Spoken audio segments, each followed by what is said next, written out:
We are live. Hey, good morning. It's about 7:06 a.m. This is the 5 a.m. Mester Scrum Show. A little bit later. I got to change my schedule around. Walking the dog. I'm keeping the title of the show because every once in a while I'm always up at 5.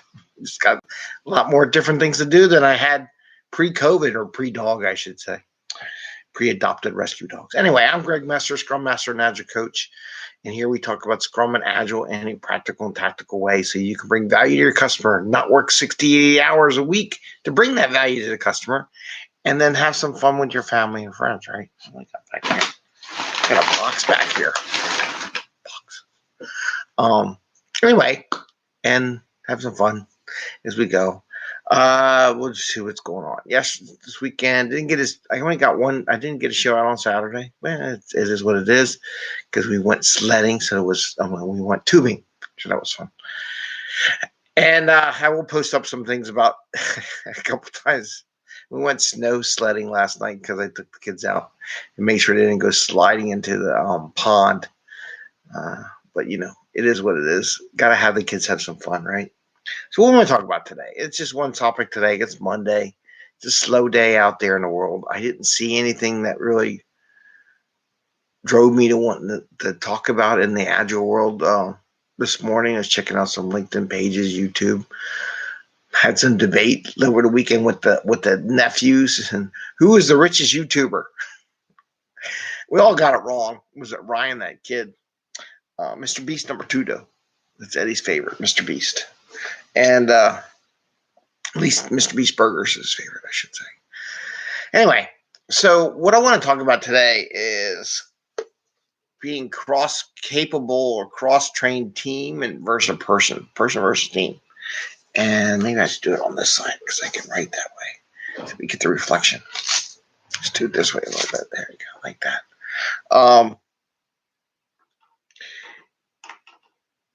In Agile and Scrum, we talk about having a cross-trained people and teams and stuff like that. And the SAFE took an interesting, different take to it. And I'm studying for my SBC.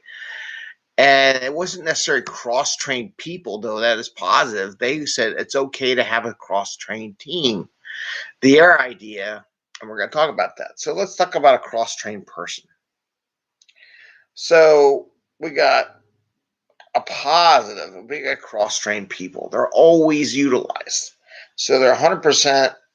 Now, I don't want to write that down because I don't want someone to think that Greg said people should be 100% utilized. I'm like, so highly utilized. How about highly? Everybody utilized, right? So they're highly utilized, right? Because they're always working because they're not sitting because they can code or do different things. And I was looking for a different color. Let me see if I can find a different color pen. I got a whole pack of pens. I got backups. Let's use blue. Blue's better. So they're highly utilized because they can use anything from a database to testing to Selenium to coding in Java, JavaScript, whatever, back-end stuff. So they're 100% used. On a team side, it's a negative. When you have people that have different roles and different capability, you have underutilized.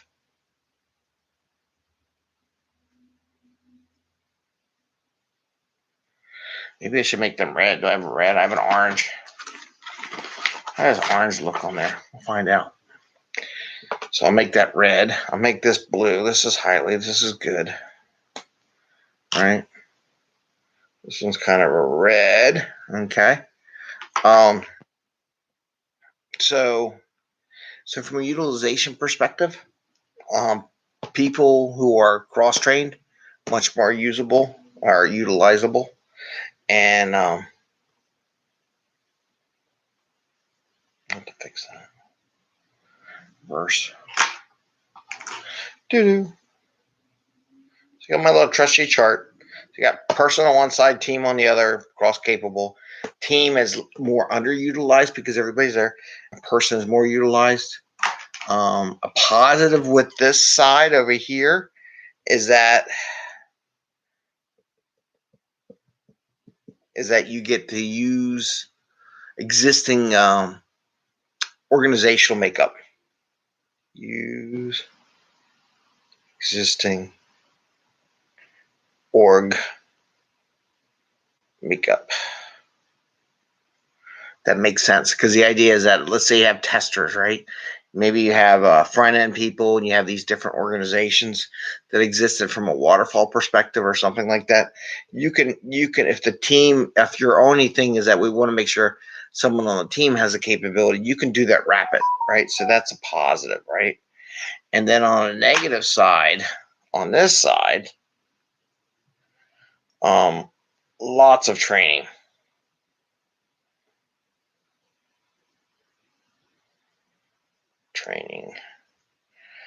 And you need more time, right? So that's a time. And this one's less time, right? This is a positive. So that's positive from a time perspective, right?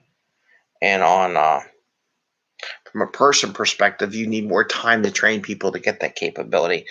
Or you're going to pay a lot of, it's going to cost a lot of money off the street to get someone with all those capabilities. Though I saw a Twitter post the other day, this one lady, she had all these programming language and all these, 20 of them. And at the end, the recruiter says, but we want someone to program with AWS skills, and she didn't do the AWS. But she had 20 other things, but no, it wasn't because of the AWS. It was kind of, you can learn AWS is easy to do. It's not easy. Nothing's easy, but you can do it. It's manageable, right? So far from a person, highly utilized, but it takes lots of training and needs time. And from a team, underutilized, use existing makeup and time.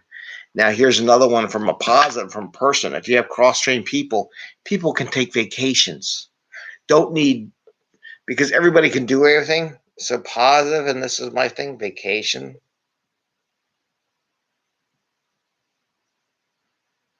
Positive, right? And negative here, let me put it up here. Negative, no vacation. And when I say that, and this one could be a smaller team. This is a larger team.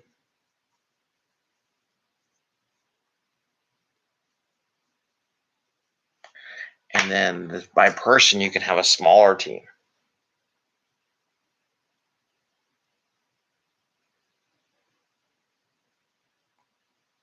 So just doing a quick little look at it. So from a person perspective, when we talk person, some of the positives, you can use a smaller team because you don't need as many people to do all the functions because everybody's kind of cross-trained. They're highly utilized because everybody can work. There's nothing they got to wait for. Lots of training time is a negative. It needs more time to develop that cross-trained team. It's a negative. Vacation's positive. And why I say vacation positive? Our show, we talk about everybody taking balancing time. If you have a team and everybody's one deep on typical skill set, then people can't can't take vacations, right? So that's a negative from a team, from a cross-capable team capability. They're underutilized because if you can only do one thing and you can't do multiples, I hear that complaint all the time with teams that have front-end people and back-end. Like either the front end's waiting for the back end, the back end's waiting for the front end, or the database, or somebody's waiting for somebody in the group because they're not cross-trained. So they're waiting for people to tell them what to do or for the work to show up in their queue. Using existing organizational makeup is a positive, right? Because you have testers and developers and front-end people. You just make sure there's one of each on the team, and then you go.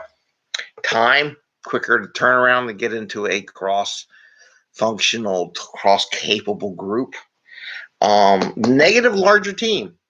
Because again, if I have five people that are all trained in the different capabilities, so think of it this way. Smaller team. If I could write this down. Larger team. How much time I got it? 10 minutes. So if I have a larger team, I have 5 people. Let's say there's 5 capabilities, front end, back end, testing, something. And you want to have more than one person on the team. So there's 5 capabilities.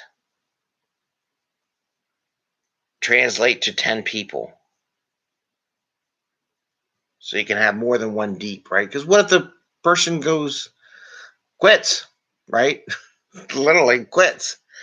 And you don't have that function anymore. You got to go hire someone there. So you want 10 people. Sometimes people get sick too. God forbid they get the virus. Here, I just need 5 people.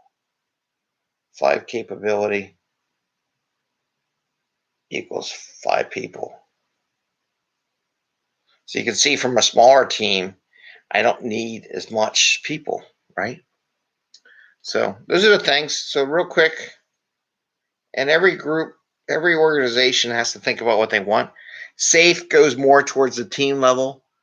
They would love to have the cross-personnel capability, but SAFE is more at first. If you don't have the cross-trained people, as long as you have a cross-capable team, it's okay, right? And this is like SAFE, right? And the Agile world, we kind of push for more of a cross-capable person, because it just, you get more utilization, vacation time, smaller teams, because we like smaller teams, right? The cross-capable team, you can potentially have a bigger team. If you need 5 capabilities, theoretically, you can have 10 people on your team. It's simple math, right? You need 2 people backups for people to do stuff. Someone needs to be able to check their work, right? I mean, if somebody say, why do I need backups, Greg? Not just vacation, which is my favorite, but also checking the work. If no one else could read the language and understand what you coded, who's going to do a code review? Who's going to review the work or make sure you got what you want, or share ideas in the code, because no one else can understand what the hell you just did? So this is a thing about different, what's cross capable, and what's not, and one of the plus or minus all of them. I mean, you could start here. You want to get here, right? You want to get towards the more utilization, better bucks, right? Smaller team, better communication. Larger team, more people to talk to. We always talked about communication tree. But I want to share that idea as something to think about, why you do one over the other. They don't teach you this in schools, by the way. Anyway, so this is a good chart. And it was fun developing it as we went. We went live and went with it. Probably a ton more things I could put on there about that. So that's today's show, Monday. I keep losing pens off the table, so I'm just going to let that go. And give us a thumbs up if you like the show. I know it's a Monday. Please give us a thumbs up. And have fun. It's a good week. Tomorrow I start my new job. See how that goes. I've never done a transition of a new job during this whole cold thing. And we'll see. And I'll probably talk about that, how that went, some things I see and stuff like that. We'll see. Anyway, ring the little bell so you get noticed when we go live, and post up more materials. I'm going to post up some sledding stuff from last night sledding. It was fun. And have a good day. Enjoy. Happy Monday. Happy Scrumming. Take care, everybody. Bye. See ya.